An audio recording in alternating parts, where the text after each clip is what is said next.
Hello বন্ধুরা, তোমরা সবাই কেমন আছো? আশা করি তোমরা সবাই ভালো আছো আর আমিও খুব ভালো আছি। তো আজকে আমি অনেক দিন পর তোমাদের সাথে একটা ভিডিও শেয়ার করছি। তো ভিডিওটা কন্টিনিউ দেখতে থাকো, আশা করি ভালো লাগবে। শ্বশুর বাড়িতে এসে খুব জোর ঠান্ডা লেগে গেছে, গলাটাও বসে গেছিলো আর কাশি হচ্ছিল। কথা বলতে গেলে কাশি খুব জোর হচ্ছিল, তাই জন্য ভিডিও এডিট করা যাচ্ছিল না, কারণ ভয়েস দেয়া যাচ্ছে না বলে। তাই অনেক দিন পর আমি তোমাদের সাথে একটা ভিডিও শেয়ার করছি। তো এখন আমি আলপনা দিচ্ছি।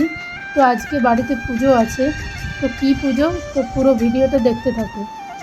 যদিও এটা অনেক আগের ভিডিও, তো এডিট করার কারণে সময় মতো দেওয়াই হয়নি। আর এখনও ঠান্ডা লেগেই আছে, কাশি এখনও আছে হালকা, তো আগের মতো অতটা নেই, এখন কিছুটা শরীরটা ভালো আছে। এখনও কথা বলতে গেলে কাশি হয়, তবে সেটা একটু হালকা হয়েছে। আর চুপচাপ থাকলে কিন্তু কাশি আর হয় না। আর আমি আলপনা দিচ্ছি আর আমার ভাসুরের মেয়ে আমার এই ভিডিওটা বানিয়ে দিয়েছিল।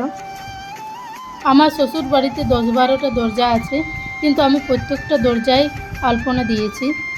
আর আলপনা দিতে দিতে আমি একটু হাঁপিয়ে গেছিলাম, উপরেও আলপনা দিয়েছি, নিচেও দিয়েছি। আর আলপনা দিতে আমার বেশ ভালোই লাগে, তো যেমনই জানি আমি সেরকমভাবেই আলপনা দিয়েছি। আজ বিপদতারিণী পুজো বলে কথা, সেই জন্য প্রতিটি দরজায় আলপনা দেওয়া দরকার, কারণ পুজোর দিনে আলপনা দেওয়াটা কিন্তু বাড়ির পক্ষে মঙ্গলকর একটা ব্যাপার বলে মনে করি। আর আলপনা না দিলে কিন্তু পুজো বলে জিনিসটা মনেই হয় না, সেই জন্য আলপনা দেওয়াটা দরকারই। আর ওদিকে আমার শাশুড়ি মা কিন্তু পুজোর সব সরঞ্জাম করে নিয়েছেন, আর একটু বাদে পুজো হবে, সেই জন্য আমি আলপনাটা তাড়াতাড়ি করে সেরে নিচ্ছি। অনেকগুলো দরজা বলে একটু সময় লাগছে। এটা হলো আমাদের ঠাকুর ঘর, এটা কিন্তু নিচতলায় নয়, এটা দোতলায়। আর আমি আলপনা দিতে এসে জানালা দিকে দেখছিলাম বাড়ির পিছনটা কেমন লাগছে।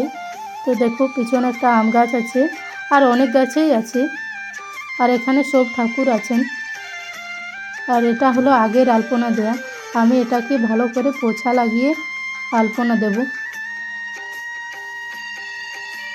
তো পুরো ঠাকুর ঘরটা আমি একটু দেখিয়ে দিচ্ছি।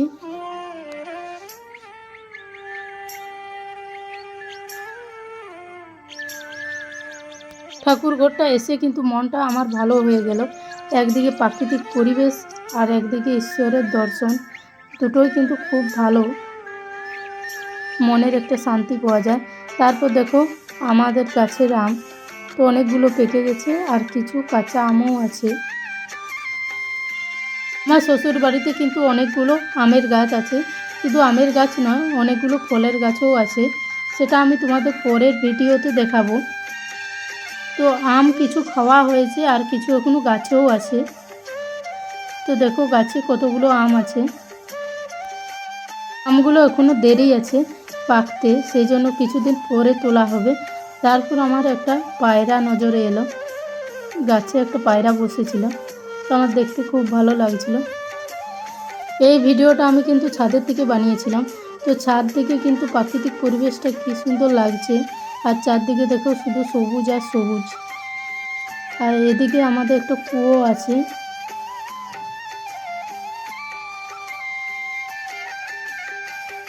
তারপর মায়ের পুজো দেওয়া হয়ে গেছে, এবার আমরা কিন্তু প্রসাদ খাবো। আর এখানে কি কি ফল আছে দেখো, অনেক ধরনের ফল আছে, আর সব কিছু ফল কিন্তু 13 রকমের দিতে হয়। আর এখানে কিন্তু পান পাতাও 13টা আছে, আর লাল একটা তাগা আছে, বিপদতারিণী তাগা বলে। আমি দেখো তাগাটা পরে নিয়েছি, আমি কেন, সবাই পরে নিয়েছি। তারপর আমরা প্রসাদ খাচ্ছি। ভগবানের প্রসাদের স্বাদ কিন্তু সব খাবারের স্বাদকে হার মানায়। তারপর দেখো আমরা সবাই প্রসাদ খেয়ে নিলাম। এবার কিন্তু অনেক কাজ বাকি আছে, বাসন ধুতে যাব, তো তাই জন্য একটু বসে প্রসাদ খেয়ে নিলাম। বাসন ধুতে এসে মাথায় হাত দিয়ে বসে আছি, কারণ প্রচণ্ড রোদ গরম, এত রোদ গরমে বাসন ধোয়া খুব কঠিন কাজ।